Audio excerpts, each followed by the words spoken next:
Friedrich August von Hayek es uno de los pensadores más influyentes del siglo XX. Ante todo conocido como economista, recibió el Premio Nobel de Economía en 1974. Su pensamiento abarca tanto teoría política como psicología, como en realidad toda la rama de ciencias sociales, y tiene una profunda base filosófica. Hayek es una de las figuras clave de la escuela austríaca en economía y es también incluido entre los llamados neoliberales, junto a su mentor Ludwig von Mises o Milton Friedman en economía o Robert Nozick en teoría política, y en la práctica, clara y declaradamente, fue inspiración de Margaret Thatcher en Gran Bretaña, cuando a finales de los años 70 la crisis del petróleo y sus consecuencias llevan al triunfo del cuestionamiento de los parámetros del estado del bienestar y las políticas de corte keynesiano. La palabra neoliberal se ha convertido en una etiqueta que engloba a pensadores bastante dispares y tiene connotaciones políticas que nos llevan a la visceralidad. Individualismo y egoísmo frente a política social. Todo al servicio de las grandes empresas, todo al servicio del mercado. Hayek en concreto tiene frases como: la justicia social es un espejismo. En este vídeo vamos a intentar explicar qué quiere decir la frase, qué quería decir él, por qué, para qué y cómo resulta un pensador de aportaciones fundamentales a la economía y demás ciencias sociales. Friedrich August von Hayek nació en Viena en 1899. Como el von nos indica, en una familia noble, acomodada, aunque no inmensamente rica. Su padre era médico y botánico. Hayek estudió Derecho, Teoría Política y Economía. En los años 20 conoce a Ludwig von Mises, del que toma las bases de su pensamiento económico. Comienza a trabajar en la Universidad de Viena, pero en 1931 se le ofrece un puesto en la London School of Economics. Emigra a Inglaterra y se nacionaliza británico en 1938. Desde su contacto con von Mises, Hayek adopta una visión de la economía que será minoritaria durante décadas. Sí, la de que los ciclos económicos no se suavizan interviniendo desde el Estado. Keynes está en los años 30 en Cambridge. Publica Teoría General del Empleo, el Interés y el Dinero en 1936. El crack del 29, la política de Roosevelt. Todo parece converger en la necesidad de intervenir para suavizar los ciclos económicos capitalistas, para incentivar la demanda y reactivar la economía, para eliminar desempleo y pobreza. El capitalismo en bruto produce situaciones sociales intolerables. El Estado debe actuar para contrarrestarlo. Esto parece una evidencia. Hayek y Keynes se conocieron y se influenciaron mutuamente. Sus intercambios hicieron a cada uno repensar su posición. De hecho, la influencia de Hayek está en Teoría General del Empleo, ya, pero sigamos con Hayek. Su relación con Keynes se profundiza porque durante la Segunda Guerra Mundial la London School of Economics se traslada a Cambridge. Y la cuestión que plantea Keynes a Hayek le hará pensar mucho tiempo. No intervenir la economía. ¿Hasta qué punto? Bajo ningún concepto. ¿Dónde está el límite de actuación del gobierno, según Hayek? ¿Qué preocupa realmente a Hayek? En realidad, lo mismo que marca a tantos pensadores de lengua alemana de su generación, desde su gran amigo Popper a Hannah Arendt. Le preocupa discernir cómo caemos en el totalitarismo. Le preocupa qué tipo de gobierno lleva ahí. Su primer libro, éxito de ventas, Camino de servidumbre, publicado en 1944, es la expresión de lo que está pensando sobre eso. ¿Qué tipo de gobierno lleva a la servidumbre de la población? Su respuesta es el gobierno que interviene en la economía, el que planifica la economía. ¿Hasta qué punto? Hasta todo. Entonces, ¿cuál es su preocupación constante? Preservar la libertad individual. Evitar que tomemos ese camino de servidumbre. ¿Y cuál es su definición de libertad? En su libro, Constitución de la Libertad, nos dice: en este libro nos ocupamos de aquella condición de los hombres en la que la coerción de unos sobre otros se reduce tanto como sea posible. Libertad en Hayek es ausencia de coerción, es poder tomar tus propias decisiones sobre tu vida sin que nadie te imponga qué debes hacer. El entorno más libre que él encuentra es el del libre mercado. Pero no se podría mejorar. Su enfoque filosófico le lleva a contestar que no. Hayek se declara heredero de Adam Smith y de David Hume, y reclama ante todo que no nos pasemos de listos. Simplificando, cree en la mano invisible del mercado de Smith y se pasará la vida estudiando qué es eso. Y es un escéptico, basado en la posición de Hume. No podemos conocerlo todo, nos equivocamos constantemente. Y además, esto donde se ve mejor es en las ciencias sociales. ¿Por qué? Porque se dedican a estudiar fenómenos infinitamente complejos en los que hay ajustes espontáneos, constantes e infinitos también. Nuestra limitación se manifiesta aquí en toda su crudeza. Lo que podemos hacer es ser conscientes de esto. Intentar encontrar una lógica interna de estos procesos, unos principios muy generales. Así, opone lo que él llama racionalismo constructivista a su racionalismo crítico, denominación que comparte con Popper. En resumen, el racionalismo constructivista es el enfoque de, al final, pensando con más datos, al final puedo saber y generar un plan de mejora. Puedo. Y hago esquemas, informes, utilizo datos, fórmulas y me lo creo. Puedo saber y puedo diseñar un plan para mejorar porque puedo predecir. El racionalismo crítico es, pensando, puedo señalar cómo me estoy equivocando, cómo abuso de mi racionalidad. No sería exagerado decir que la teoría social comienza con y tiene un objeto solo por el descubrimiento de que existen estructuras ordenadas que son el producto de la acción de muchos hombres, pero no son el resultado del diseño humano.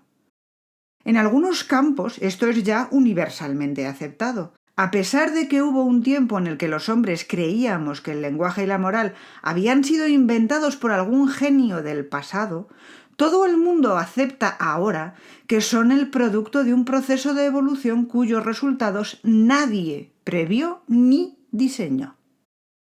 Hayek estuvo siempre fascinado por esos fenómenos complejos no diseñados por nadie y que, sin embargo, siempre se ajustan para alcanzar un equilibrio y cumplir una función de capital importancia.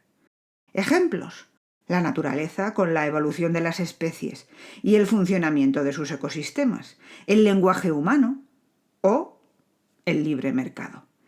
¿Cómo se producen esos ajustes? Nadie los ha pensado y, sin embargo, funcionan.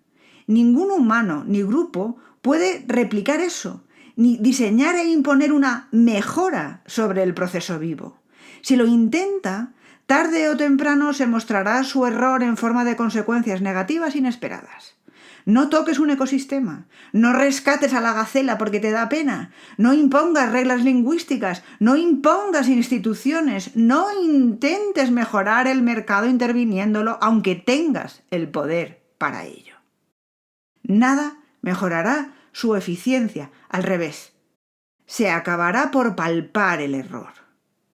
Cuando Hayek empieza a decir estas cosas, tiene una intención concreta.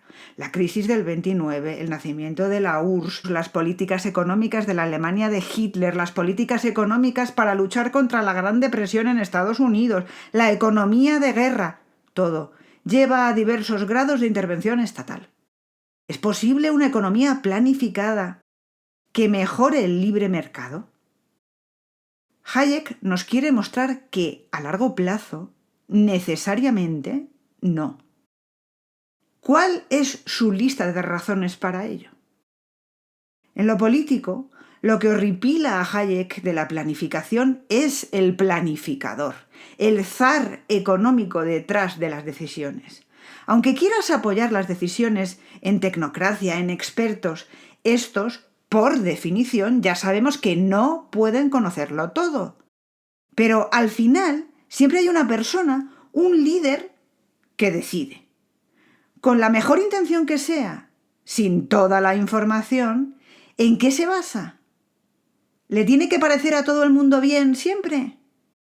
Además, ¿qué tipo de persona es la que busca estar en posición de decidir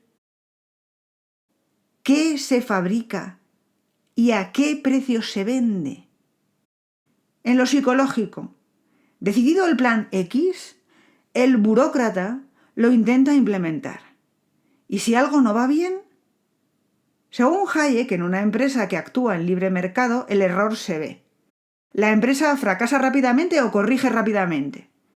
En un departamento ministerial, el error se tapa, hace bola y es recubierto de propaganda, porque así el burócrata mantiene su empleo y el presupuesto asignado. En lo económico todavía es peor. Hayek es reconocido hoy por ser de los primeros economistas en indicarnos la importancia del precio como fuente de información. Nos dice, la aparente perogrullada, de que el precio es donde se cruza la oferta y la demanda solo si el precio flota libremente. Cuanto más artificialmente lo fijes, peor, porque pasa de reflejar una información preciosa a no reflejar nada. En una economía planificada, las personas pagan precios imaginarios de los productos. La demanda es así infinita. Y entonces, ¿cómo decides qué se produce? ¿No sabes? La misma cantidad de un metal producirá, digamos, un coche, 10 neveras o 25 hornos. ¿Cuál es la orden? Según Hayek, será cumplir una cuota y acabará por dar igual. Habrá necesariamente shocks de escasez de los productos más inesperados porque el planificador no sabe, se lo ha imposibilitado él mismo, cuál es la demanda. La función fundamental del precio consiste, según Hayek, no ya tanto en retribuir a las personas por aquello que han hecho, cuanto en comunicarles qué es lo que, ya en su interés propio como en el interés general, deben hacer. El precio, como el salario, que tampoco debe ser fijado, es información. El mercado es un fenómeno infinitamente complejo, del que cada uno solo puede conocer una parte limitada y unas reglas muy generales. El precio indica qué producir, qué comprar, cuándo, como el salario indica qué profesión elegir o a qué puesto presentarse. Cuando esto se fija, no sabes lo que debes hacer.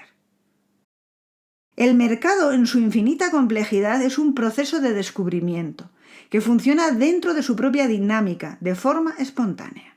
Intentar fijar, acotar, es quitarnos información a todos. La información es vital para el proceso que funciona, como la naturaleza, por prueba y error. Mutaciones genéticas inesperadas. La mayoría no sobreviven porque no aportan una ventaja al poseedor, pero algunas sí. Y el continuo ajuste de los ecosistemas no cesa.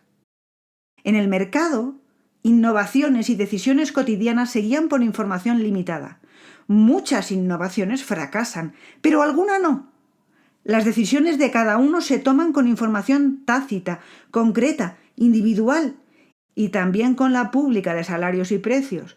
No debemos intervenir porque podamos. Solo aumentamos los errores y suprimimos capacidad de innovación. Solo tenemos la eficiencia del mercado libre. Pero la naturaleza será eficiente, sí, y es aterradora, brutal, salvaje. ¿El mercado acaso no? ¿No debemos intervenir para los excluidos, los olvidados, los desvalidos? ¡Ah! La justicia social. Llegó el espejismo, diría Hayek. La justicia social no existe. La naturaleza no es justa o injusta, solo es. El mercado no es justo o injusto tampoco. Las personas, individualmente, sí podemos ser justas o injustas, pero para que justicia social tuviera significado, tendría que ser posible una definición unívoca, racional, que convenciera inexorablemente a todos. Y de eso no tenemos. Entonces, lo que tenemos es políticas redistributivas decididas por un grupo o una persona con información limitada de acuerdo a sus predilecciones que distorsionan la eficiencia del mercado. ¿Por qué eso debería importarte? Porque igual que en la naturaleza distorsionada hay más víctimas que en un ecosistema sano, a pesar de su brutalidad, en un mercado distorsionado estás moviendo recursos tú y al final habrá más víctimas que si lo hubieses dejado.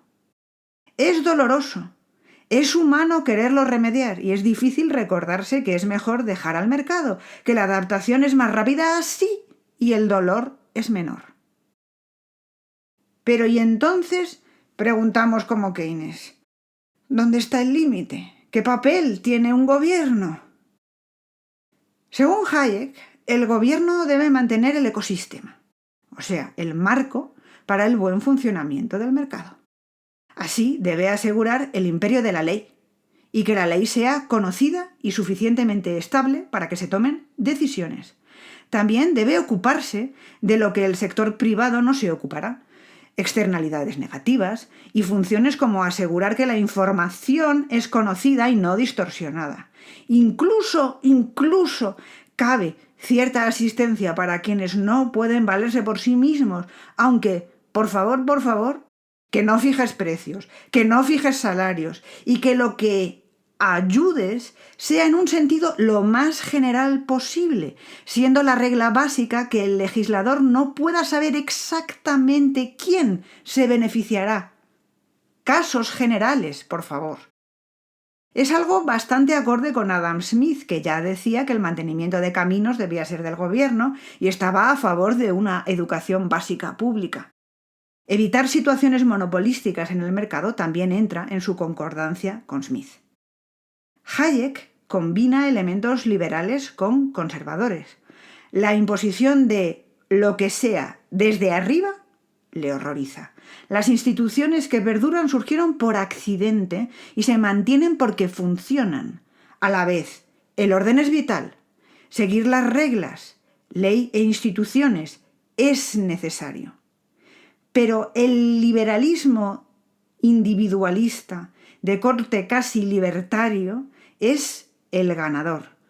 Todo es un proceso que debe preservar la libertad individual como ausencia de coerción de unos sobre otros lo máximo posible. La innovación, el cambio, que decidas tú lo que tú quieres, es vital. El entorno de máxima libertad, mínima coerción para que elijas, aciertes o te equivoques y lo vuelvas a intentar, o no, si eres la gacela más débil del grupo o el de la mutación sin ventaja, o lo que te toque,